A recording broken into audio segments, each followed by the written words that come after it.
Upcoming shows. Siyempre po, bakanin po kami sa Love Love You. Super lang yung mga sa... Saka yung mga Sunday. Love You Later. Ako, yan. Mamaya. 3:15 p.m. after ASA. So aside from that, is there anything else you're looking forward to this year? Sana makagraduate na ako this year. Makapasa ako ng OHS exam ko. Ba't sana? Dapat mag-graduate na ako this year. Sana nga eh. Sana makagraduate Paano na pag ako. hindi? Dapat.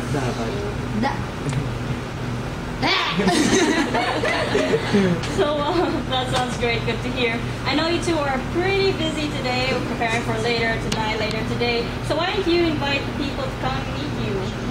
Okay, Cebuanos. Cebuanas, ang Cebuanas. We're inviting you sa... Punta po kayo mamaya sa... sa SM Consolacion, mamaya pong 1 p.m.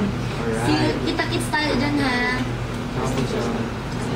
SM Department Store, 3 p.m. 3 p.m. Tapos sa mall po mismo, SM Cebu. And pakalat-kalat naman kami dyan. SM Cebu, mga 5 p.m. po. Yeah. Kita-kits po tayo lahat. Alright. Alright.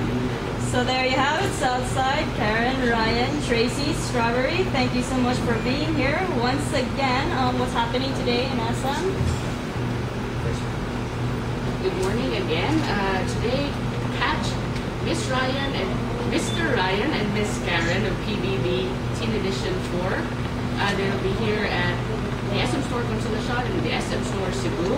And don't forget to catch our Sinulog sale. Today is the last day, and our store hours will be extended until 11 p.m. Thank you very much. So you heard that, right? Yeah, I'm excited as well.